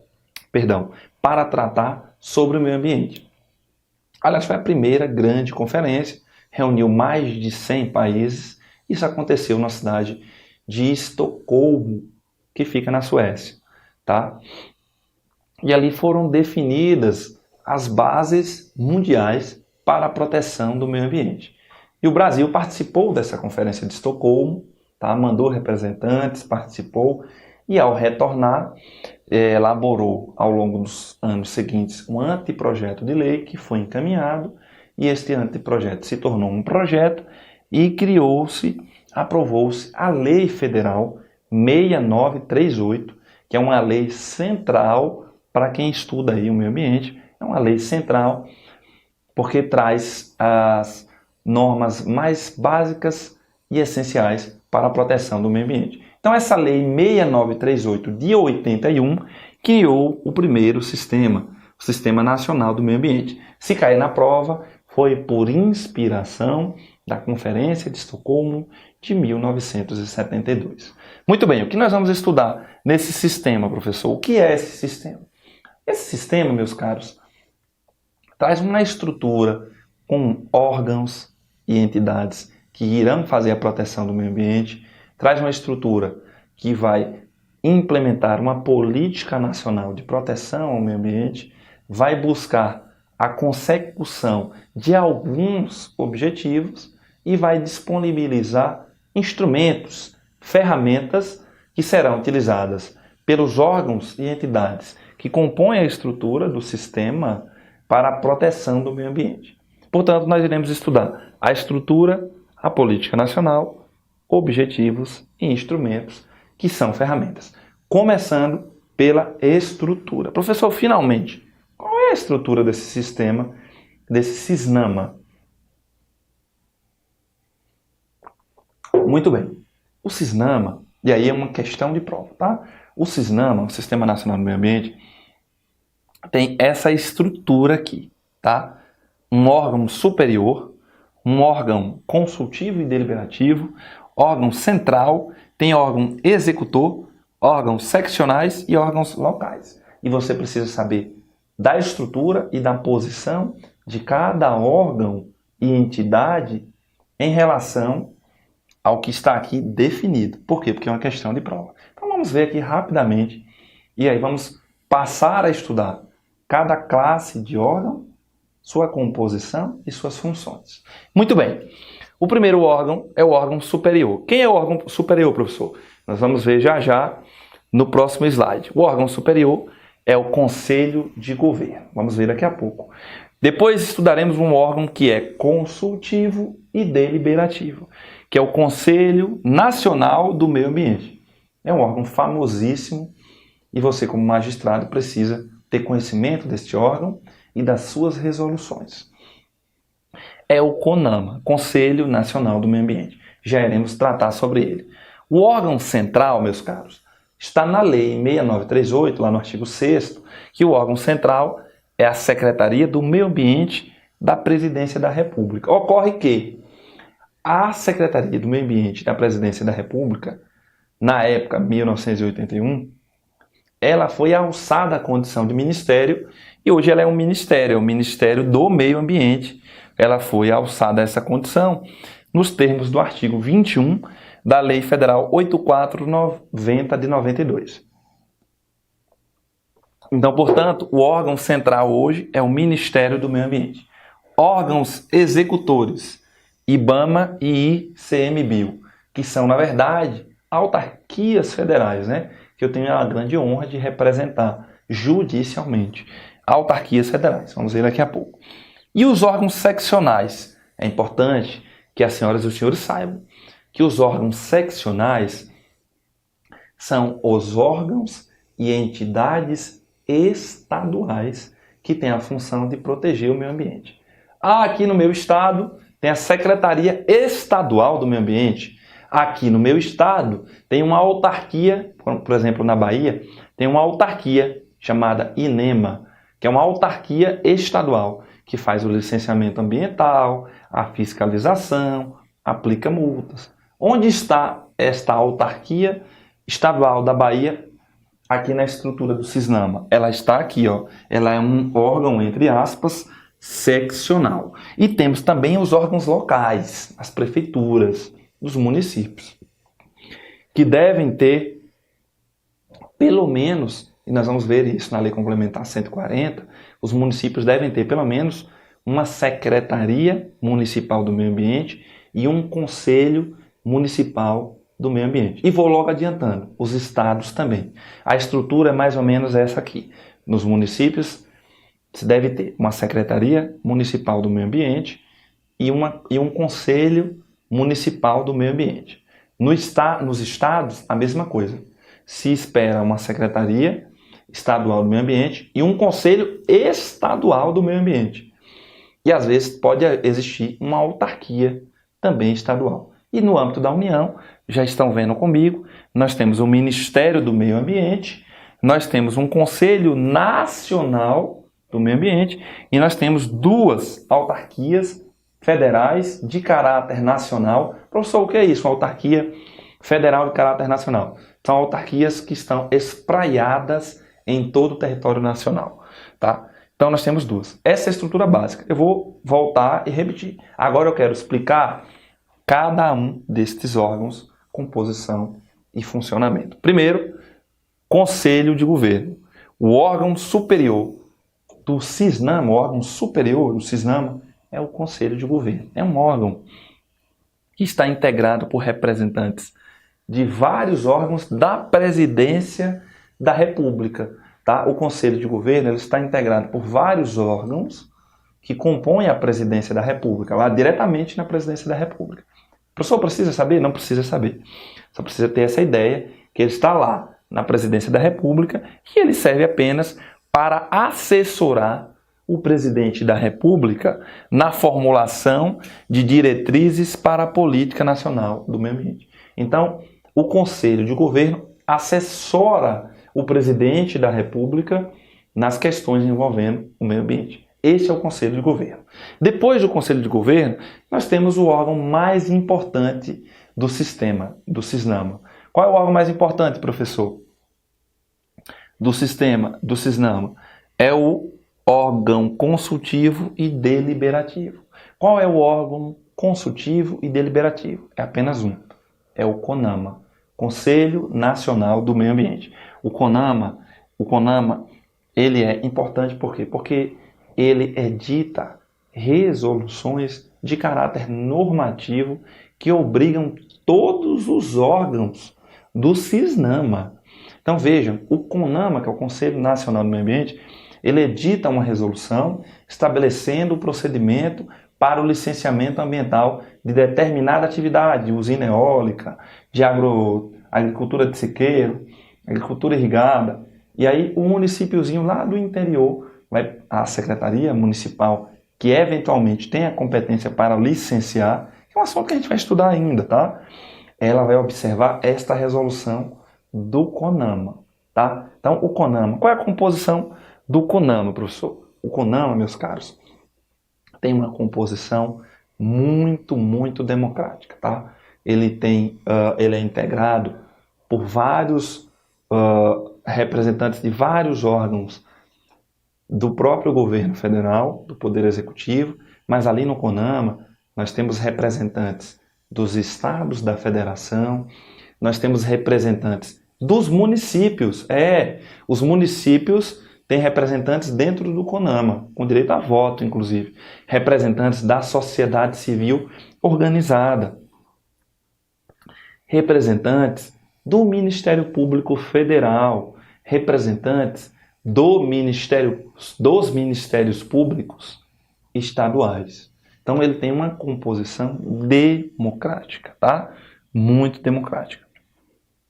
Professor, cai na prova essa composição, o plenário, as divisões de grupos de trabalho? Não cai, não cai. Mas basta saber que tem uma composição muito democrática, tá? E tem que saber as competências. Esta aqui é uma questão de prova. As competências do CONAMA. Eu estou destacando estas que são as mais importantes e são fáceis de se apreender. As senhoras e os senhores irão aprender estas competências aqui do CONAMA, tá? Eu vou apresentar as competências do CONAMA no próximo bloco. Voltamos já já. Muito bem, meus queridos amigos e minhas queridas amigas, vamos aí para o quarto e último bloco dessa aula de Direito Ambiental e falamos da estrutura do Sistema Nacional do Meio Ambiente. Estudamos aqui o órgão consultivo e deliberativo. Quem é o órgão consultivo e deliberativo, professor? CONAMA, Conselho Nacional do Meio Ambiente. E quais são as competências do CONAMA? E essas você precisa saber porque cai na prova, tá? Então vamos lá. Competências gerais e competências específicas. As competências gerais são duas. A primeira competência geral é propor, é uma atribuição que ele vai propor ao Conselho de Governo diretrizes para a política nacional do meio ambiente. Então cabe ao CONAMA, que é um órgão altamente especializado, democrático, composição democrática, vai propor ao Conselho de Governo que é o órgão superior às diretrizes para a Política Nacional do Meio Ambiente. E o CONAMA vai deliberar sobre normas e padrões sobre o meio ambiente. O que é isso, professor? Deliberar sobre normas e padrões sobre o meio ambiente. Deliberar, meus caros, é aprovar resoluções disciplinando e fazendo uma diferenciação daquela que é a poluição tolerável, da poluição que é intolerável e da causa a indenização, tá? Que é uma linha muito tênue. Então, o Conselho Nacional do Meio Ambiente hoje tem mais de 400 resoluções. Você quer saber qual é o procedimento para o licenciamento ambiental de uma usina eólica, de uma usina hidrelétrica de baixo porte, né, uma PCH, de uma usina hidrelétrica. Você quer saber? Isso está disciplinado em resoluções do Conselho Nacional do Meio Ambiente. Nas resoluções também, está nas resoluções também do Conselho Nacional do Meio Ambiente, os tipos de licença ambiental que irão cair na sua prova, os prazos, as fases do processo de licenciamento ambiental. E tudo isso é válido. Tem inclusive resolução do CONAMA proibindo a importação de pneus usados, cuja constitucionalidade já foi declarada e reconhecida pelo Supremo Tribunal Federal na DPF 101, por exemplo. Tá?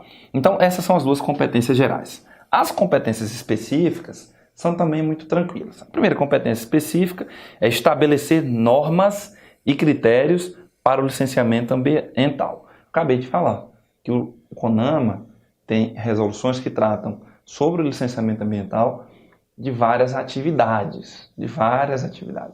Tá aqui, ó, é uma das competências. Estabelecer normas e critérios para o licenciamento ambiental, mediante proposta do IBAMA.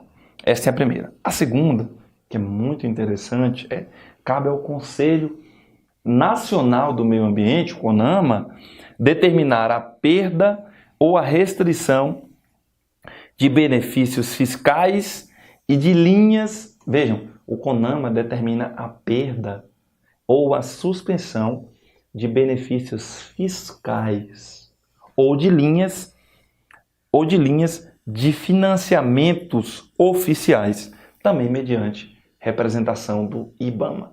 Então vejam, aquele poluidor, aquele degradador, aquela determinada empresa que cometeu alta degradação ambiental pode ser punida com a perda de benefícios fiscais. Ela pode vir a ser punida com a perda do acesso a linhas de financiamento em instituições bancárias oficiais. E quem decide isso? Conselho Nacional do Meio Ambiente, CONAMA. E aqui, por fim, cabe ao CONAMA estabelecer normas e padrões nacionais de controle de poluição por veículos, aeronaves e embarcações. Então, o veículo que nós utilizamos hoje, ele deve se adequar àquilo que ficou estabelecido em resolução do CONAMA. Ele deve se adequar àquilo que ficou estabelecido em resolução do CONAMA como sendo poluição tolerável. Então, ó, veja, o município pode lançar certo tipo de gás com esse nível de tolerância aqui. Isso está estabelecido em resolução do CONAMA aí, tá? Se você jogar no Google facilmente você encontra. E esta resolução é de observância obrigatória.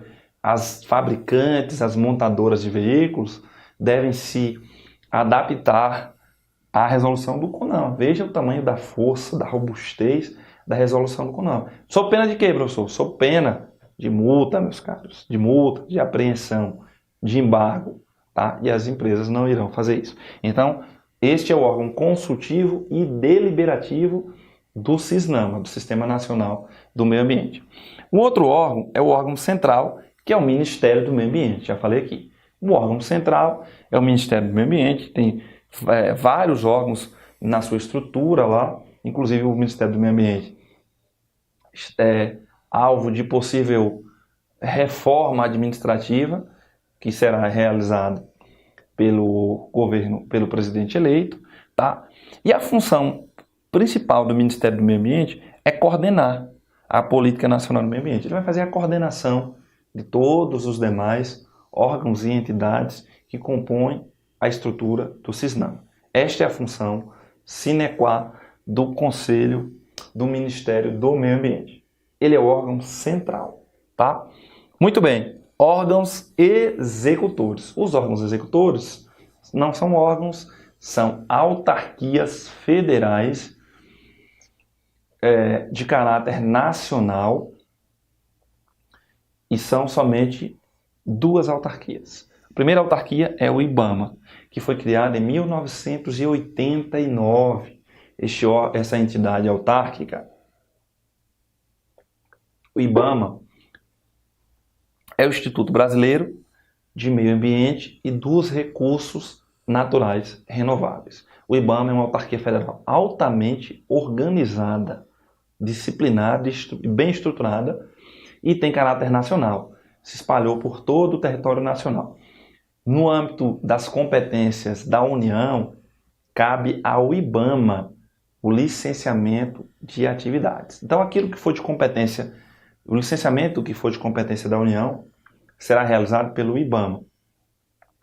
O IBAMA realiza fiscalização, os seus agentes ambientais federais têm porte de arma em serviço e realizam operações de fiscalização, de autuação, de apreensão, de embargo.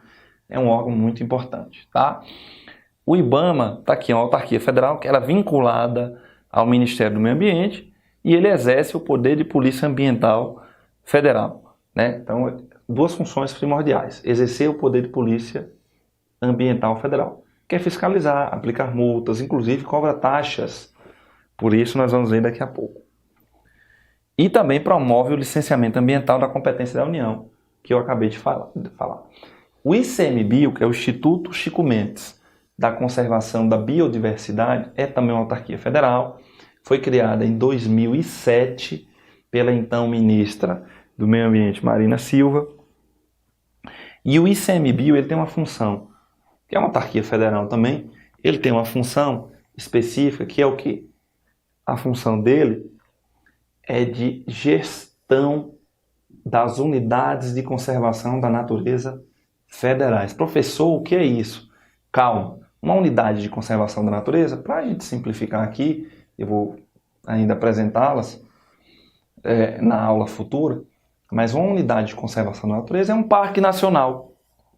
Um parque nacional. Quem cuida de um parque nacional é federal. Quem cuida, quem faz a gestão é o ICMBio, Instituto Chico Mendes da Conservação da Biodiversidade. Também é uma autarquia vinculada ao Ministério do Meio Ambiente, tá? E ele faz a gestão das unidades de conservação da natureza federais. Estes são os órgãos executores. E eu estou enfatizando porque cai em prova, eles misturam.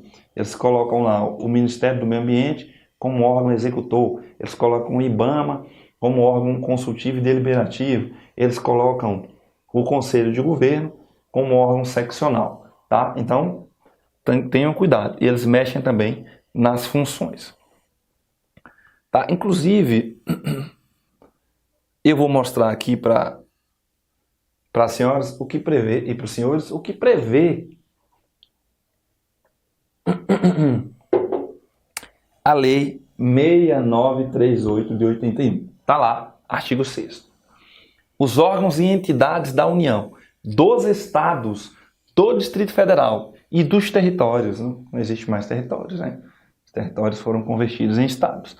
E dos municípios, só uma informação interessante, os territórios, os antigos territórios do Amapá, de Roraima e de Rondônia, foram criados ali em 1943 pelo então governo Juscelino Kubitschek para tentar evitar a perda de território do Brasil para outros países. Tá? O do Acre foi criado no início do século passado, em 1902, 1903. Mas vamos lá. Os órgãos e entidades da União, dos Estados, do Distrito Federal e dos territórios, e também dos municípios, bem como as fundações instituídas pelo poder público, que são responsáveis pela proteção e melhoria da qualidade ambiental, constituirão um Sistema Nacional do Meio Ambiente, SISNAMA, assim estruturado. Então vejam a estrutura. Temos um órgão superior, um órgão consultivo e deliberativo, órgão central, órgãos executores, órgãos seccionais e órgãos locais. Não sei por que não apareceu aqui, acho que eu suprimi órgãos locais. Então, o órgão superior, Conselho de Governo, com a função de assessorar o Presidente da República. Órgão consultivo e deliberativo, o Conselho Nacional do Meio Ambiente, o CONAMA, com a finalidade de assessorar, estudar e propor ao Conselho de Governo diretrizes da política nacional, da política governamental do meio ambiente, tá? E deliberar, no âmbito de sua competência, sobre normas e padrões compatíveis com o meio ambiente. Órgão central, está aqui, Secretaria do Meio Ambiente da Presidência da República, porém, hoje é o Ministério do Meio Ambiente. Órgãos executores, IBAMA e ICMBio. Órgãos seccionais, os órgãos e entidades estaduais responsáveis, órgãos e entidades estaduais responsáveis pela execução de programas, projetos e pelo controle e fiscalização de atividades capazes de provocar a degradação ambiental. Ah, ficou aqui, ó, escondido, órgãos locais, órgãos ou entidades municipais responsáveis pelo controle e fiscalização dessas atividades nas suas respectivas jurisdições. Tá? Então, entendam isso, porque isso é questão de prova. Tá aqui, uma questão de prova da magistratura adaptada, tratando especificamente sobre isso. Vejam essa questão de prova, vejam. A respeito do SISNAMA, assinale a opção correta. O Sistema Nacional do Meio Ambiente, SISNAMA, tem por órgão superior o Conselho Nacional do Meio Ambiente, com a função de assessorar o Presidente da República. O órgão superior do SISNAMA, qual é? Qual é o órgão superior do Sistema Nacional do Meio Ambiente? Acabamos de ver. É o Conselho de Governo. Portanto, assertiva errada. O IBAMA e o Instituto Chico Mendes de Conservação da Biodiversidade são órgãos seccionais que têm por finalidade executar e fazer executar a política e as diretrizes governamentais fixadas para o meio ambiente. O IBAMA e o ICMBio são órgãos seccionais ou são órgãos executores? São órgãos executores, acabamos de ver. Os órgãos seccionais são os órgãos estaduais. Portanto, assertiva errada. Letra D. O IBAMA não é mais o órgão executor do SISNAMA. Desde a criação do ICMBio, o IBAMA foi criado em 1989. O ICMBio foi criado em 2007. A assertiva diz: o IBAMA não é mais o órgão executor do SISNAMA. Desde a criação do ICMBio, errado. O IBAMA e o ICMBio são os órgãos executores do SISNAMA, cada um com suas funções. O IBAMA cuida do exercício do poder de polícia ambiental federal e do licenciamento ambiental federal. O ICMBio cuida da gestão das unidades de conservação da natureza, cuida dos parques nacionais, né? A gente já viu, portanto, assertivo errado. O Sistema Nacional do Meio Ambiente, SISNAMA, é composto exclusivamente de órgãos da União, dos Estados e do Distrito Federal, com capacidade para licenciar e fiscalizar as atividades poluidoras. Vou ler de novo. O Sistema Nacional do Meio Ambiente, SISNAMA, é composto exclusivamente por órgãos da União, dos Estados e do Distrito Federal. Errado. Por quê? Porque o SISNAMA é composto por órgãos da União, dos Estados, do Distrito Federal e dos municípios, que são os órgãos locais. Nós vimos aí. Portanto, a assertiva errada, sobra a letra C. Vamos ver então se a letra C está correta. O CONAMA, órgão colegiado do CISNAMA, possui funções consultivas e deliberativas. Perfeito, muito bem. O CONAMA é o órgão consultivo e deliberativo e é colegiado. Muito bom. Esta é uma questão que mostra, isso está sempre em prova de concurso, que a estrutura do CISNAMA é objeto de prova. E você já estudou comigo aqui a estrutura do CISNAMA, a composição de cada órgão e as suas competências, tá? Só voltando aqui, nós começamos a estudar o primeiro sistema, o Sistema Nacional do Meio Ambiente.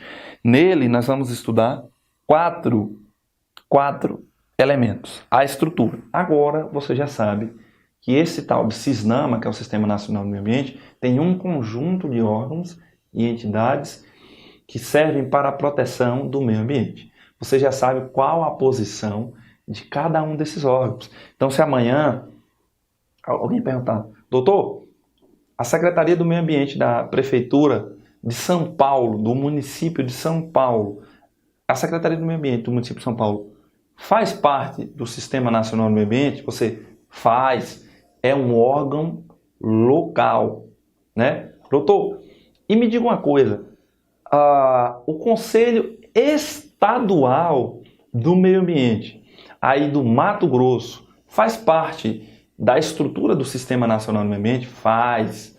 Ele é um órgão seccional. Doutor, e o IBAMA? O IBAMA é uma autarquia federal de caráter nacional, foi criada em 1989, é vinculada ao Ministério do Meio Ambiente e tem duas funções: a de exercer o poder de polícia ambiental federal.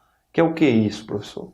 Que é o que isso, doutor? É aplicar multas, é fiscalizar, é embargar atividades e empreendimentos. Ah, então o IBAMA ele pode embargar uma obra? Pode. Ele pode aplicar uma multa? Pode, sim. E também tem uma outra função, que é a função de licenciar, de dar autorização para o início de determinadas atividades que possam causar degradação ambiental. Portanto, é um órgão executor.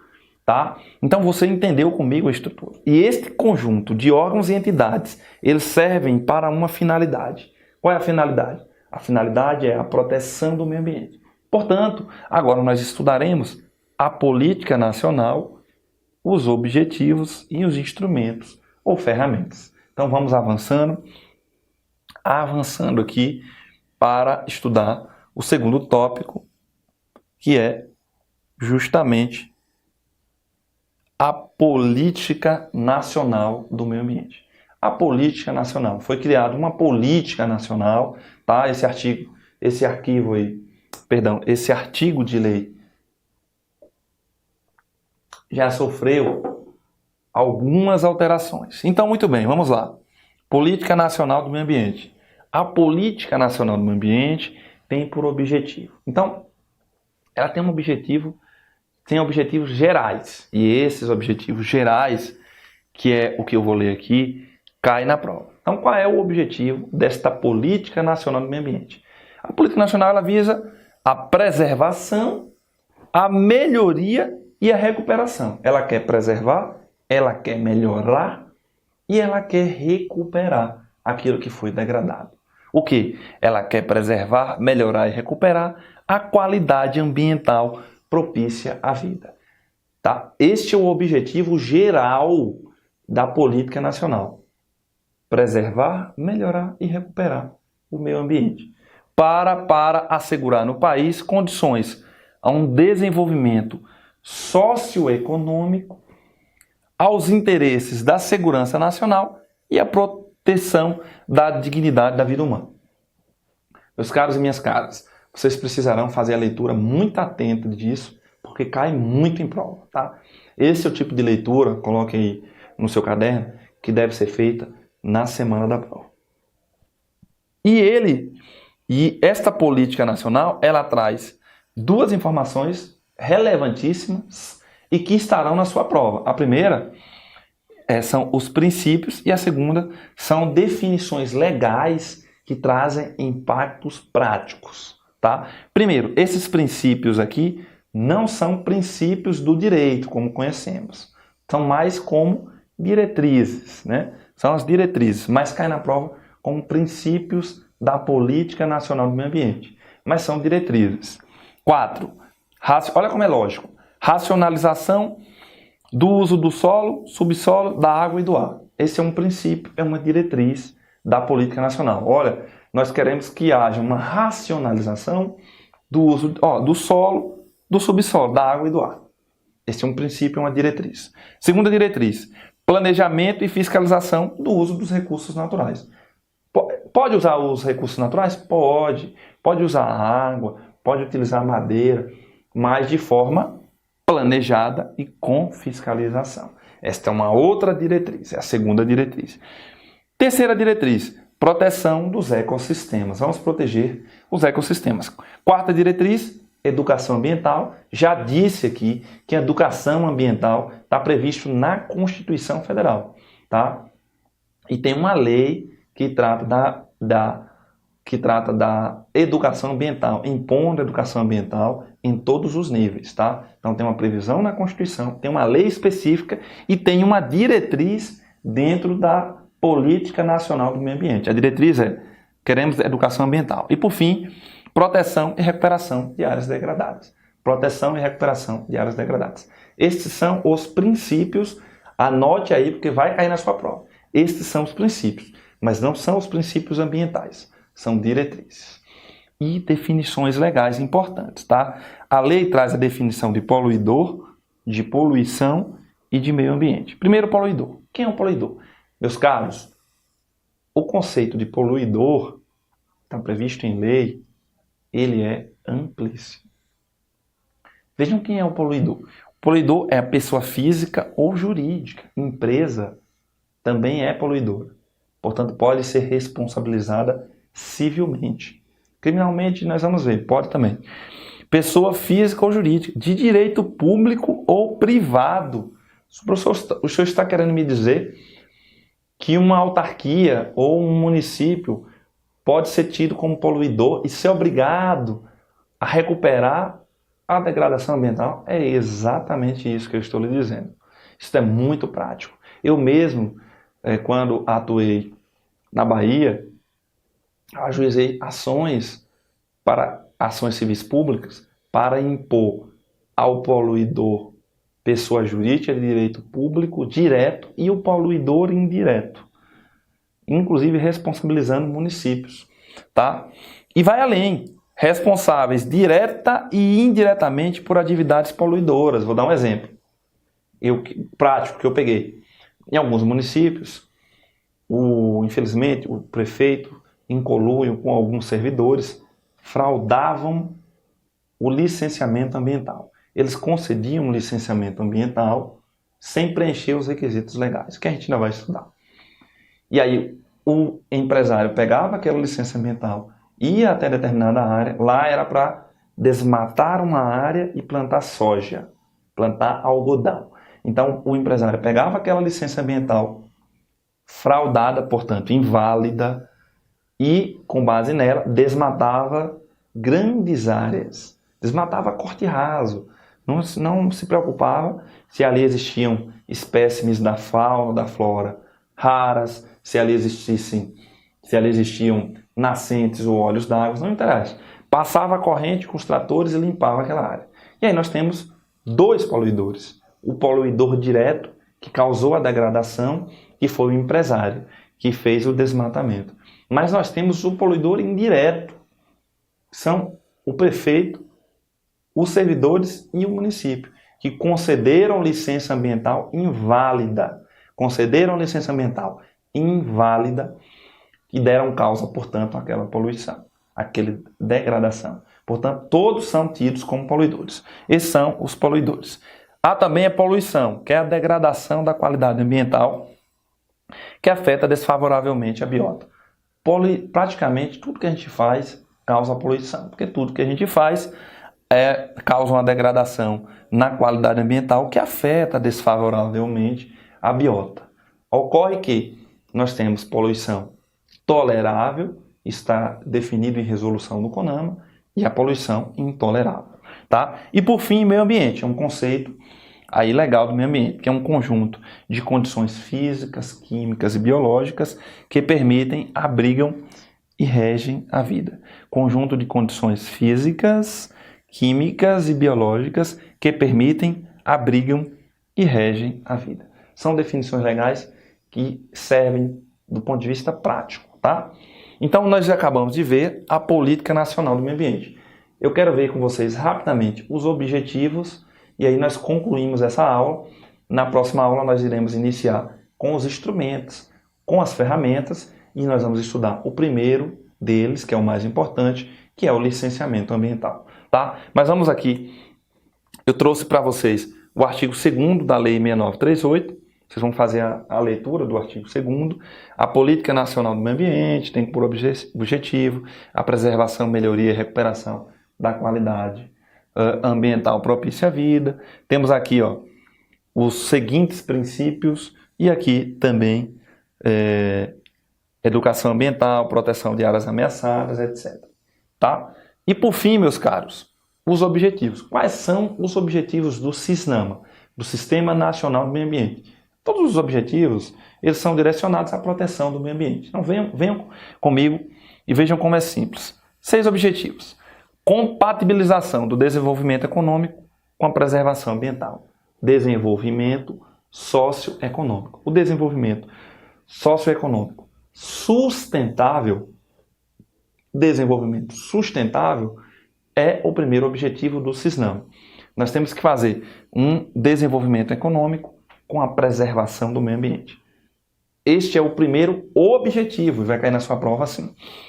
Estabelecimento de critérios e padrões de qualidade ambiental.